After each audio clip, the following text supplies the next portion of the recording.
हाम्रो गाउँको यो तुङसुङको बाटो चाहिँ यस्तो छ है। हेर्नुहोस् त लु, अहिलेसम्म पनि बनिएको छैन र नै यहाँ गाडी कुद्दैन, हिँड्दै आउनुपर्छ। बजारबाट यहाँसम्म हिँड्दै नै आउनुपर्छ, अझै तल छ। र यो पारी देख्ने चाहिँ यो है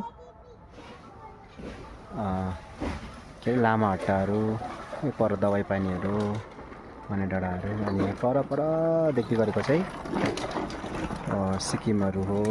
यो तल तपाईँ देख्नुभयो होला, यो लेबोङको त्यो के भन्छ ग्राउन्ड भनौँ न है। यस्तो छ है यहाँको भ्यू चाहिँ, साह्रै राम्रो लाग्छ। आउन सक्नुहुन्छ।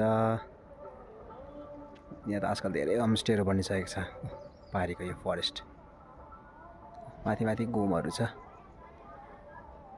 ओहो ल है।